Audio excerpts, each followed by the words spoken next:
right. So you know when you're sitting at home and you realize that a lot of what you see in a horror movie is actually what you see at work.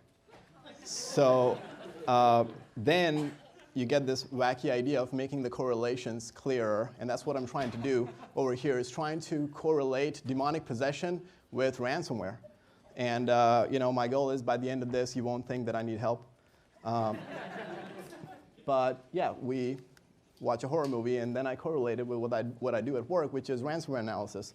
So ransomware, as we all know, is a malevolent software or malicious software that enters your computer and encrypts your files and then demands a ransom. But without further ado, let's jump right into the primary elements that make up a ransomware.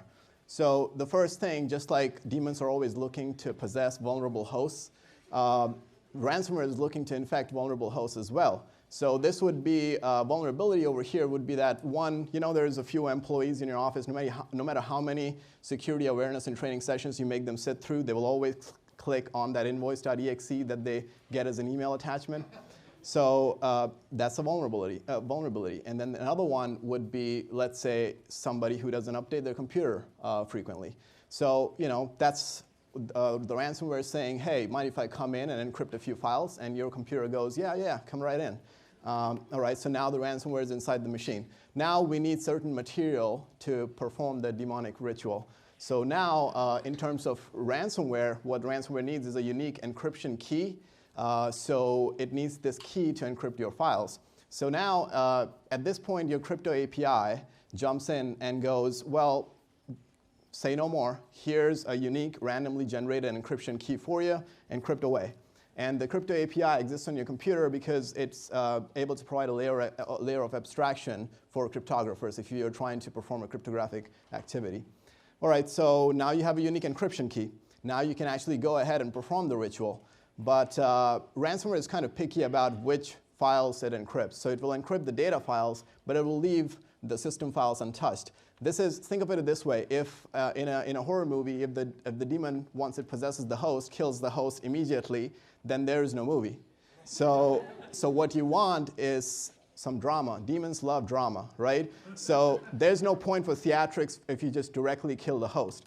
On the other hand, if you can do this, then there's a lot of points for theatrics there. So ransomware likes to make sure that it doesn't kill your system and leave your use of the system to make the ransom payment. So they usually set up some form of channel of payment using some form of cryptocurrencies.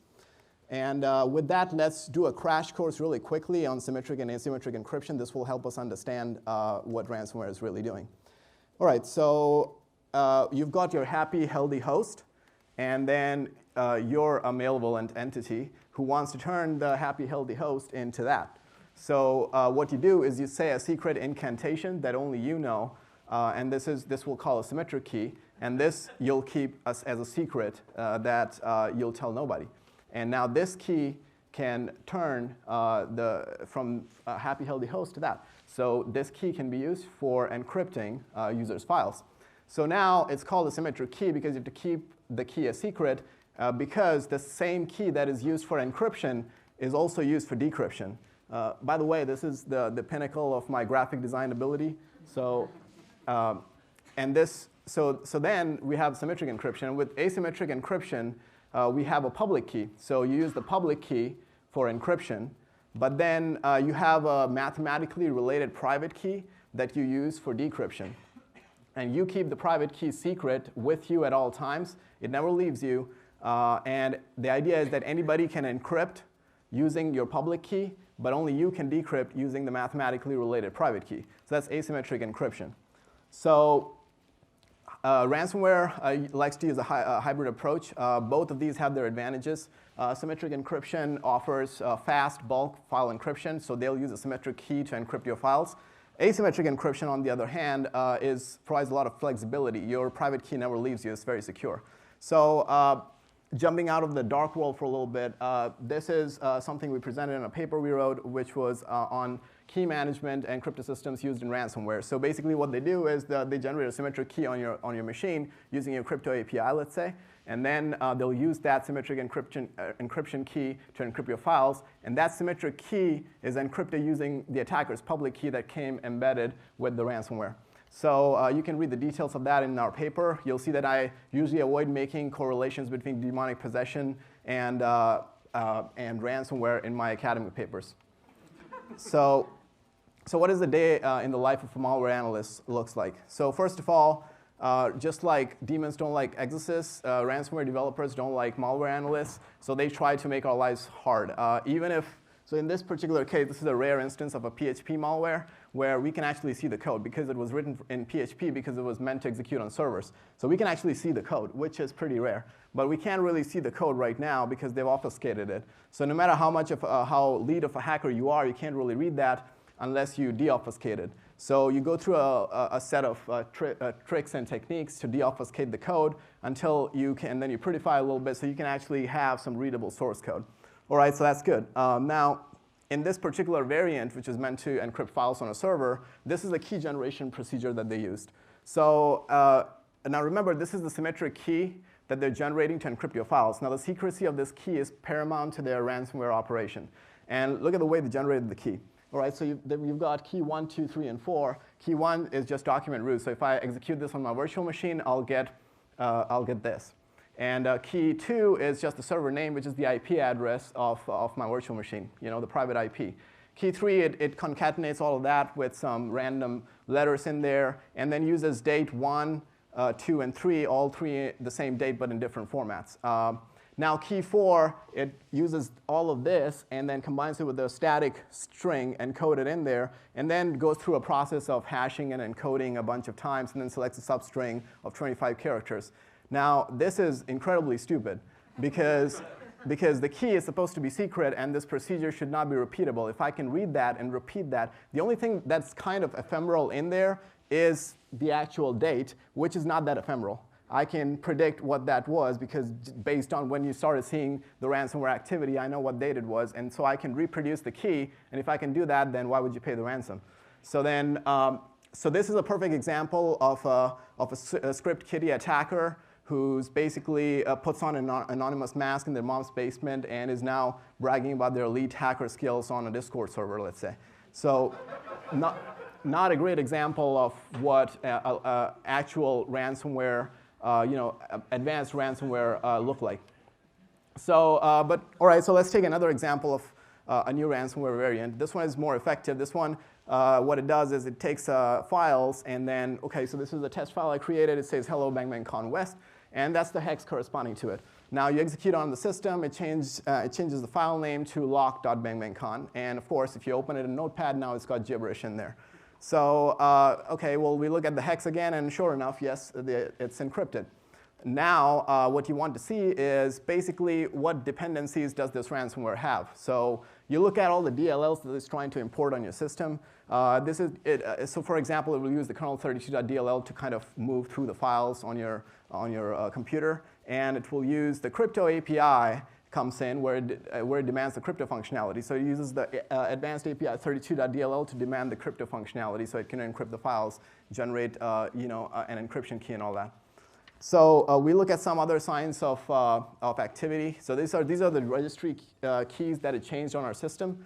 So at this point, we're at that point in the movie where you start to see that the cross is getting inverted in the possessed victim's room and all of that. So we're seeing signs of some sort of malicious activity. So what we see over here is trying to modify a registry entry where to mess with the security settings on your computer.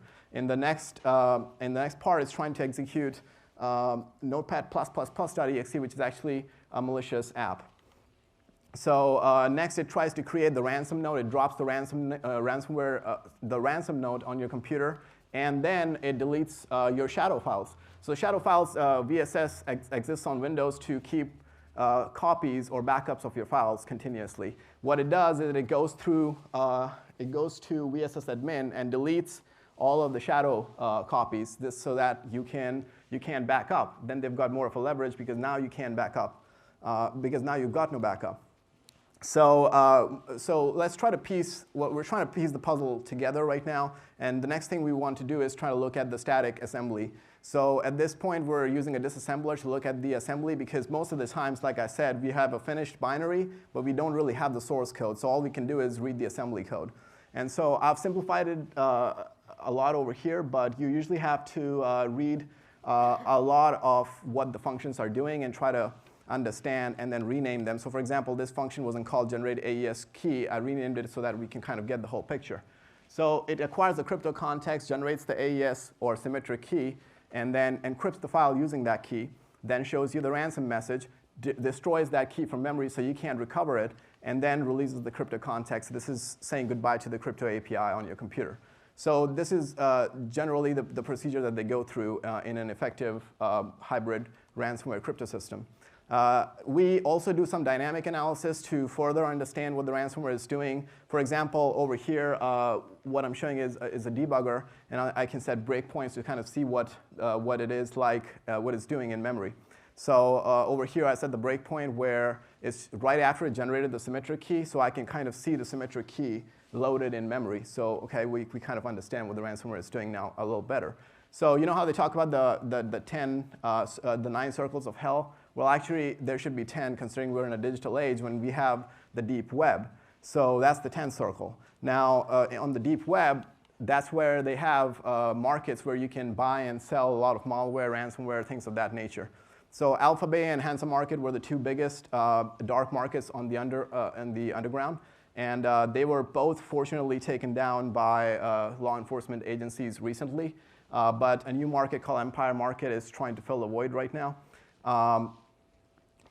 And a typical example of what you'll see on these dark markets is something like this. On the forums, they'll try to, so they have a very structured market where they try to advertise the features and the bells and whistles on their ransomware. And they have, so not everybody has the ability to develop a ransomware effectively. So there are what we call ransomware operators and ransomware developers. The operators buy the ransomware from the developers, and you can either pay up front the whole price and buy the whole ransomware, or you can enter an affiliate program where you give them 30% of your generated income from the victims, and then, so there's payment options. So if you're trying to get on the dark web, by the way, if you're curious and you're trying to access this dark market, the Onion router is the way to do that. You'll notice that this is an Onion link. Although I must warn you, the contents of the dark web, once seen, cannot be unseen. So, cue ominous music. And all right, so in conclusion, imagine this. You're the shaman in your local village, and you want to exorcise demons, but you have no customers because no one is getting possessed. So what do? You say some secret incantations, you invoke demonic spirits into people, now you've got a whole line of people. So that's what ransomware actually does. It creates a problem that only they can solve. And they sell you that unique decryption key that they have, and that's how it works. And that's all I've got for you today. Thank you very much.